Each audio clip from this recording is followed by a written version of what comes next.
चलिए हम देखते हैं एक रेगुलर लीडर बनाम थॉट लीडर। जब एक थिंकर का परिचय लीडरशिप स्किल से होता है तो इन दोनों के फ्यूजन से एक थॉट लीडर अस्तित्व में आता है। एक विचारक जो एक विशेष क्षेत्र में एक विशेषज्ञ है, एक्सपर्ट है और नेतृत्व कौशल विकसित करता है, एक विचारशील नेता यानी कि थॉट लीडर के रूप में जाना जाता है। थॉट लीडर्स को सिर्फ विशेषज्ञ मान लेना पूरी तरह से सही नहीं है।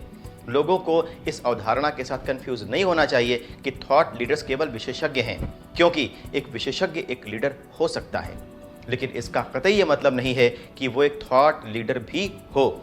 लेकिन हर थॉट लीडर एक विशेषज्ञ होगा, ये निश्चित है। तो अंतर क्या है? अंतर अधिकार और शक्ति में निहित है। एक व्यक्ति एक विशेषज्ञ हो सकता है, लेकिन यह भी संभव हो सकता है कि उसने अपने विषय पर ऐसा अधिकार प्राप्त नहीं किया हो जो उससे एक थॉट लीडर के रूप में मान्यता देता हो, एक अथॉरिटी देता हो। क्योंकि एक एक्सपर्ट को भी एक थॉट लीडर में बदलने में समय लगता है। एक हाई वैल्यू ऑफरिंग एक थॉट लीडर को बाकी सबसे अलग करने के लिए सबसे इंपॉर्टेंट क्राइटेरिया है। थॉट लीडर्स को रातों रात नहीं बनाया जाता।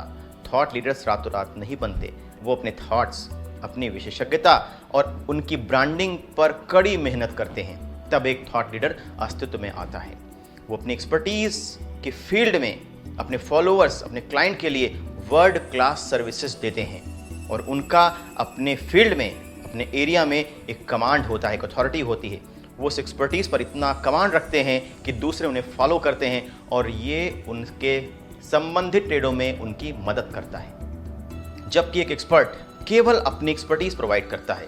अगर वो थॉट लीडरशिप की अवधारणा को संभालने में पर्याप्त परिपक्व नहीं है तो, इनफ मैच्योर नहीं है तो, लीडर्स थिंकर हो भी सकते हैं या नहीं भी हो सकते, वो विशेषज्ञ हो भी सकते हैं या नहीं भी हो सकते, पर हाँ, वो प्रभावी रूप से, इफेक्टिव रूप से अपनी टीम को लीड कर सकते हैं। वो अपने काम से, अपने एग्जाम्पल सेट करके लोगों को इम्प्रेस करते हैं, प्रभावित करते हैं, उन पर एक असर छोड़ते हैं। जबकि थॉट लीडर्स अदर लीडर्स से कुछ कदम आगे बढ़ते हैं। वो एक बड़ा प्रभाव बनाते हैं, एक बड़ा फॉलोअर बेस, क्योंकि वो एक स्पेसिफिक डोमेन में अथॉरिटी के कारण पहचाने जाते हैं और एक विशेष क्षेत्र में एक्सपर्टीज के साथ वो अपने विचार को आगे बढ़ाते हैं।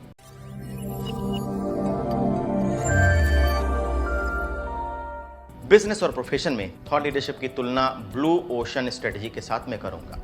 बिजनेस या प्रोफेशन में रेड ओशन हाई कंपटीशन को दिखाता है, जहां पर बहुत मार्केट है, और ब्लू ओशन एक ऐसे शांत क्षेत्र को दिखाता है जहां पर कोई कंपटीशन है ही नहीं। क्यों? क्योंकि लोग अपनी थॉट लीडरशिप के बलबूते, अपनी एक्सपर्टीज के द्वारा रेड ओशन से ब्लू ओशन में पहुंचते हैं। ये थॉट लीडरशिप का ही परिणाम है कि लोग रेड ओशन से ब्लू ओशन में पहुंचते हैं। किसी भी बिजनेस और प्रोफेशन में ऐसा समय आ सकता है जब एक एक्सपर्टीज हासिल करने के लिए आपको सिर्फ एक एरिया पर ही फोकस करना पड़े। भले ही सिर्फ एक एरिया पे फोकस करना आपके समूचे कार्यक्षेत्र को संकुचित क्यों ना कर दे, नैरो क्यों ना कर दे, और इसमें रिस्क भी है। पर कभी कभी अपनी फील्ड को संकुचित कर लेना, नैरो कर लेना, कंपटीशन को खत्म करने के लिए एकमात्र ऑप्शन होता है। इसीलिए रेड ऑप्शन से निकलकर ब्लू ओशन में पहुंचने वाले लीडर्स थॉट लीडर्स होते हैं।